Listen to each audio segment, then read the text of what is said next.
Thank you very much. I am distinctly honored, and we are all distinctly honored to welcome our distinguished guest, Dr. Admiral Patrick Walsh.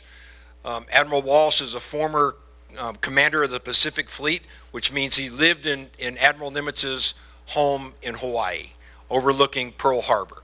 And now he is, so having lived where Admiral Nimitz served, now he's back home where the story all begins. And so we're really pleased to have him and his wife, Andy Kay, here with us today. So he is a world-class renowned aviator, having served with the Blue Angels. He commanded an air wing on the USS Kennedy. He commanded a carrier group. He commanded the 5th Fleet in the Central Command Theater. For those of you who do not know, that means he was supporting combat operations in Afghanistan and Iraq during that time frame. And later was Vice Chief of the Naval Operations, and then finally Commander of the Pacific Fleet, same title as Admiral Nimitz held. And we are honored to have him. He has continued to serve in the Dallas community, helping underprivileged children achieve their academic potential. And so we're very, very honored to have him and Andy Kay here with us in their very first visit to Fredericksburg. Sir, thank you. Thank you. Steve, thank you. Just one more time for the national anthem. That was fantastic.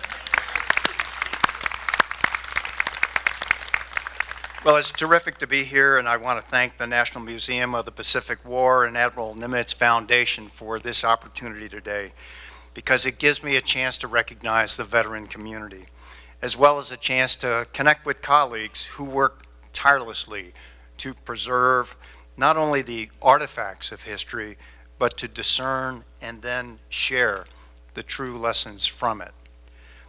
This setting is especially poignant for Andy and me because, as Steve pointed out, we lived in Oahu at Pearl Harbor in the Nimitz house and corresponded with this museum during that period of time to bring honor to his memory in the house. And with it, it gave us a bird's eye view into the life and times of Admiral Chester Nimitz and his storied legacy.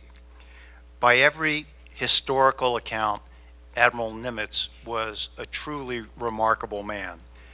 Years after his death, in the commissioning speech of the USS Nimitz, that's a nuclear-powered aircraft carrier number 68, that speech was delivered by the President of the United States. In that speech, Gerald Ford extolled the personal virtues of the Pacific Fleet commander. He spoke to the audience with profound admiration for his extraordinary naval career as a strategist, as a visionary, and as a successful commander. But he didn't do that by providing the audience a long list of his accomplishments from the ruin of Pearl Harbor to the USS Missouri in Tokyo Bay.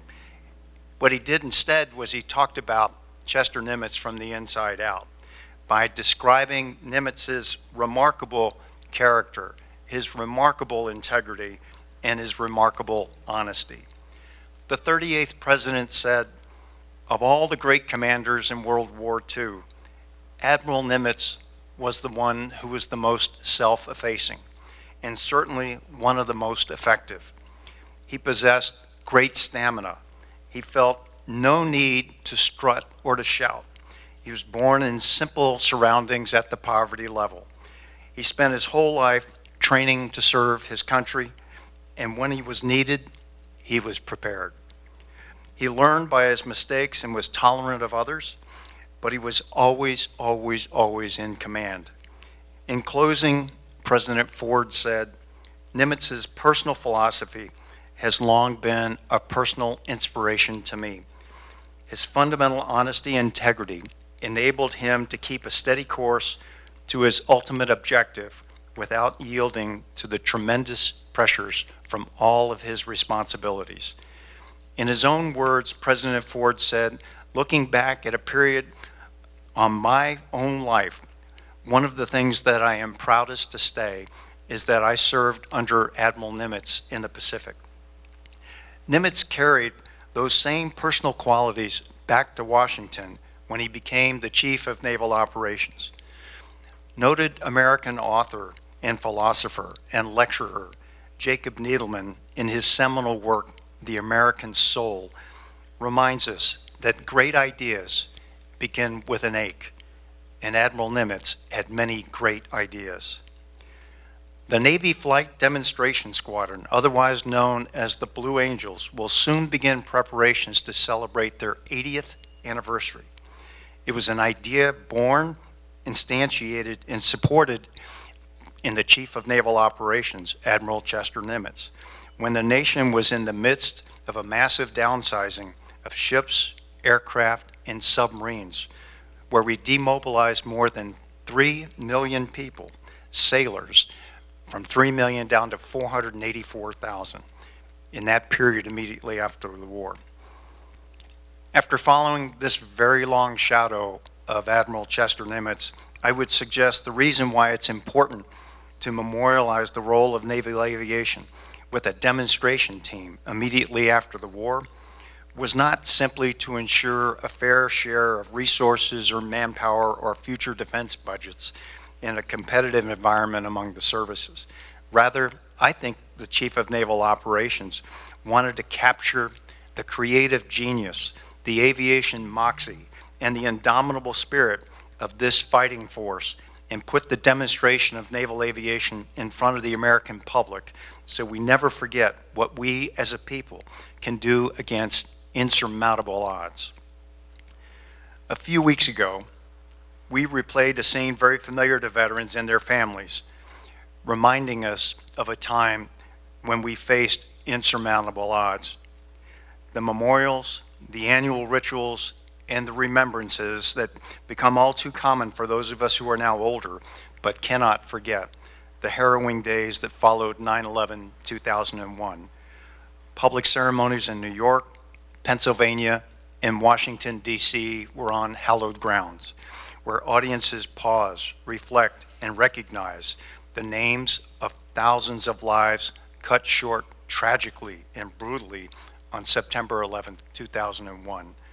For those who served in uniform in the days that followed, we felt reassured to know that in times of crisis, we could rely on our fellow citizens of the world, allies, partners, friends, and colleagues, people we know, not by name, but remembered as first responders, soldiers, sailors, airmen, guardsmen, Marines, who regardless of uniform or the flag they represented, took great risk to protect us. It was the brotherhood of humanity who responded from all around the world. We are here today to remember those who stood by us, and we will not forget the sacrifices that were made on our behalf. Our fallen asked for very little in return, simply for us to remember their sacrifice when they answered the call of a wounded nation. Not far from where the terrorists flew the hijacked jet into the Pentagon stands a simple marker, a memorial, and down the hallway, an all-faith chapel. In it hangs an artist's rendering of a soldier and his family in church together, a man in uniform, his wife, a son, and a daughter. It's an image frozen in time. It is a humble, unassuming painting that calls out to only a few, but gives you a view into one of the most personal and penetrating moments in the life of those who serve in uniform.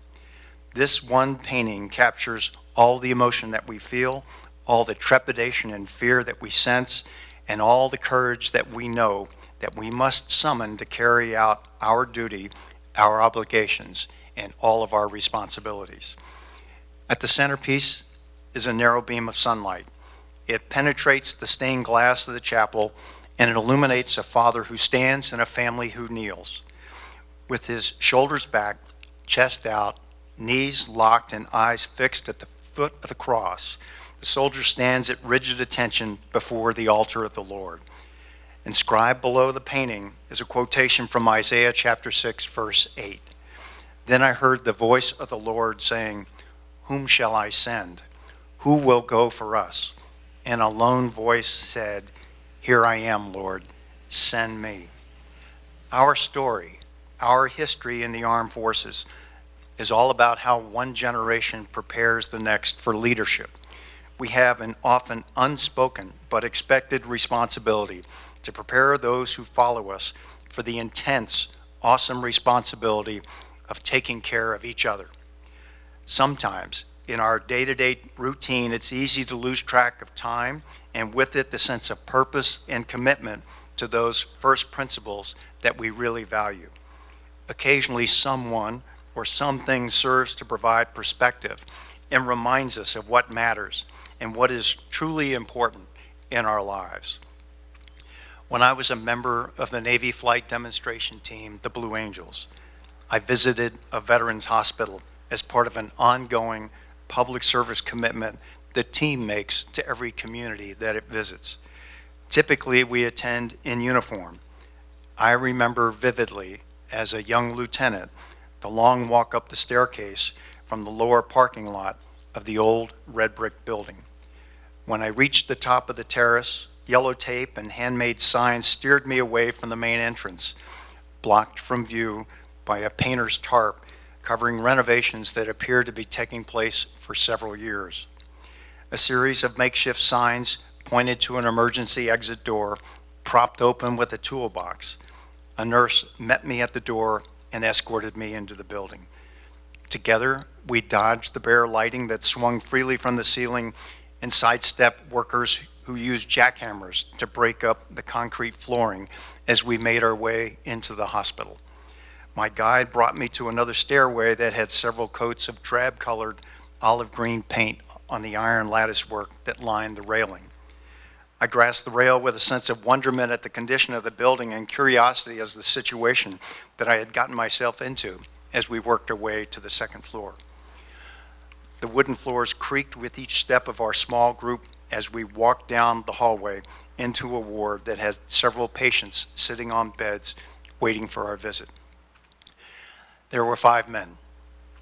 They rose to their feet and they braced rigidly at attention as we walked into the room. Their age appeared to represent several generations of conflict. 2 were from Vietnam, 1 was from Korea, and in 1986, 2 were from the Great Wars. All of them wore government-issued pajamas. All of them wore medals over their heart. 1 had difficulty standing because he was balancing himself on a crutch, the lower half of his pajamas pinned to cover a missing limb. I was overwhelmed. I felt so untested compared to the years of combat worn on their faces. I was humbled, and I asked, why? Why do you stand for me? 1 man stepped forward, apparently a spokesman for the group, and said, we stand proudly for what you represent. It's been 40 years since I met this group at the Veterans Hospital in Fargo, North Dakota. I carry with me a vivid memory of a summer morning with 5 men whose life experiences were more than I could comprehend. I don't remember their names. I don't know their rank as enlisted or as officers. I don't remember their branch of service. I don't even remember what jobs they had. What I do remember is their presence. I could sense their commitment, their dedication, and their selflessness. I could see in their eyes the courage, valor, and bravery to face unbeatable odds. I could listen to their stories and learn of their love of country. I could tell by the firmness of a heartfelt handshake, their honesty, their integrity, and their strength of character. And although they would not admit it, I knew by the lines on their faces the depth of their pain and of their youthful sacrifice. When I imagine these very proud soldiers in uniform, I'm reminded of their spirit and what Lord Byron once said, the days of our youth are the days of our glory. It is here that I began to understand the true meaning behind the words that we express all so often, and sometimes too freely without really understanding them. Words of praise for their individual action, courage, and personal sacrifice seem to just pale in comparison to their presence. What struck me was I knew so little about them, and they knew enough about me to make me feel like I belonged, that I fit in, and that they would take care of me because I was a brother in the community and a beneficiary of their personal sacrifice. Our country's been blessed throughout history in times of turmoil and crisis that we could always rely on fellow citizens from our community to take great risk to themselves to protect you and me. So whether we realize it, sense it, or recognize it completely, we're part of a great circle of community, of history, and tradition, where one generation cares for and nurtures the next. We know them as men and women who wore a uniform. We don't know them for their status or their worldly belongings, but for their distinguished performance, for their spirit, and for their service. They are veterans. They are the kid next door, down the block, up the street, or over on the farm. They come from San Antonio, from Austin, from Grand Prairie, from Fort Worth, from Dallas, from Arlington, and communities large and small all across the land. They are diverse, included, and define themselves in what they do. Today, remember them. We remember them for what they gave.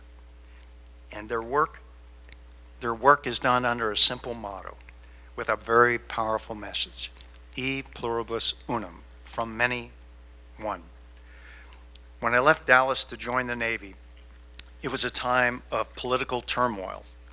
Assassinations of national leaders, protests on campus, riots in the streets, mistrust of government, and on the eve of political impeachment, in the waning days of an unpopular war, I joined the armed forces. And while most of the population was running from it, I felt ready to meet the world because I had the support of my family and my colleagues in uniform. That alone afforded me the energy, the strength, and the opportunity to take one more step in front each day along a journey that turned up to last more than 3 decades long. The wonderful and truly remarkable aspect of our life experience is that you never know how fate is going to test the person next to you, or how the future of the Republic will rest upon the judgment of your friends and your colleagues, or how those that you have taught, led, or mentored will respond when they hear the question, "Whom shall I send?" They will be the ones to stand proudly and say, "Send me." As another Veterans Day comes into our view on the 11th hour and the 11th day, we embrace it as an opportunity to remember the very best of those who are not here to celebrate it with us, and renew our pledge to have the courage and perseverance to carry our story, our commitment to service, and our values forward for those who wear the cloth of the nation, guided by a simple pledge to the principles for which we stand and the promises that we make. And that, ladies and gentlemen, is all that really matters. Today, we sense our country has grown weary of conflict, weary of our polarized political system, and weary of the inability of governance structures to keep pace with the needs of citizens. Those who serve know and understand the impact that conflict, pressure, and stress has been placed on the economy of their lives and their families. We need a spirit of renewal to each other, for each other, and for our community. But this I can tell you with confidence and pride. If ever there's a community worth living in, there's a community worth defending, or a community worth serving. If ever there's a place where values, principles, and neighbors were worthy of our sacrifice, it's here. It's here with you, in this place we call our home, our community. And today we stand proudly for everything this museum represents and all the people memorialized around it. Today, we take care of ourselves, we take care of each other. God bless you, our country, and all those who stand with us.